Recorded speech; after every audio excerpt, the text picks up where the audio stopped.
also just wanted to say so sorry for this delayed post. I'm currently re-recording this because my video is just like too big to post it the first time. So I'm trying the Camista this time. But anyways, let's just dive right into it because I think what we had to read this week was really, really interesting, and that is The Talented Women of the Zhang Family by Susan Mann. And this book really follows three generations of the women in the Zhang family, and they're called the talented women because they are poets. They write and publish poetry, and they are part of a very intellectual family. And this is not very common for the average everyday person in 19th century imperial China. And that's kind of what makes this story so fascinating, is really seeing how these women learn from each other, grow from each other, and how they really navigate the obstacles that they face in life. And so one of the main themes that I noticed, and I'm sure you guys noticed as well, was the first one that I want to talk about, which is death and loss. And death is so prominent in this novel. I said that it might as well be like another character in the story.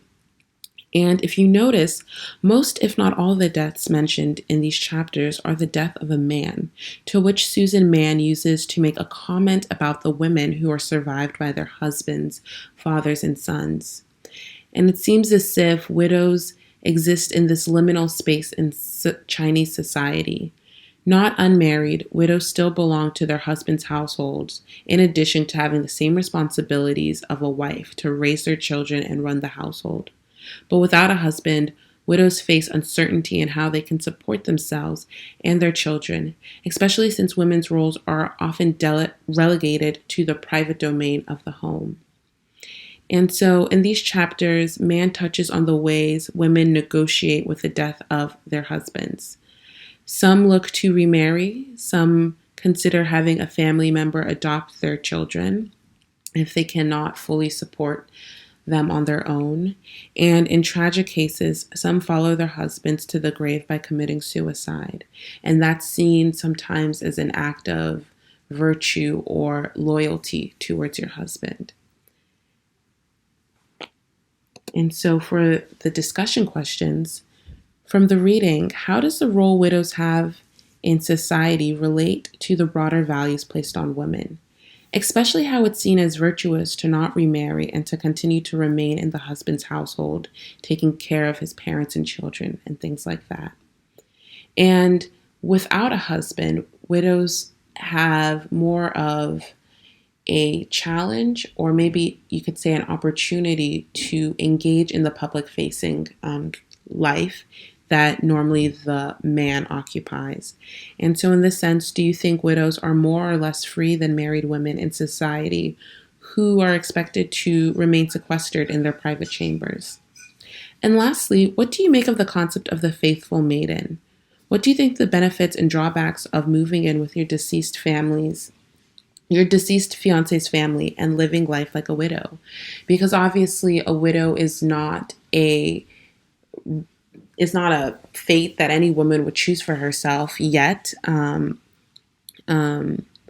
Miss Fa decided to, that was Jersun's fiance, her family wanted her to become a faithful maiden, and there are some benefits to that. So if we could just discuss that, I'd be really interested in hearing your guys' thoughts.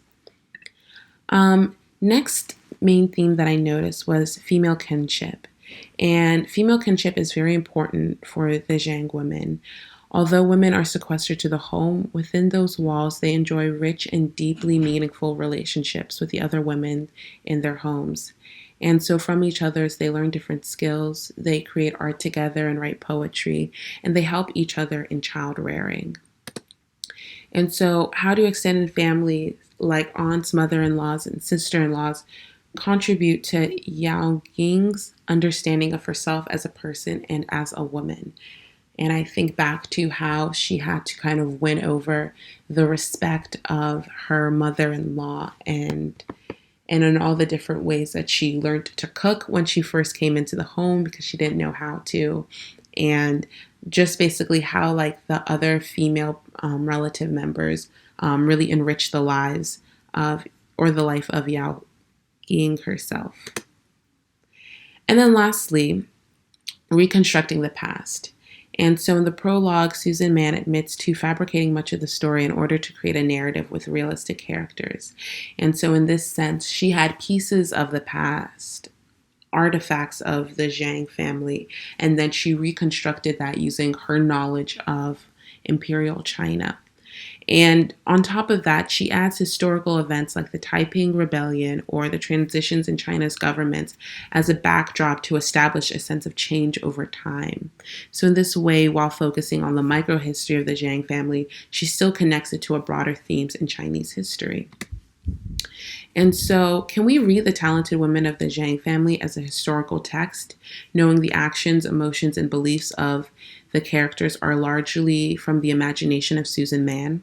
And is there anything that we're skeptical about or see that is counter to what we have read in past readings that we'd like to discuss? And so, yes, those are my questions, and I'm looking forward to discussing it with you guys tomorrow.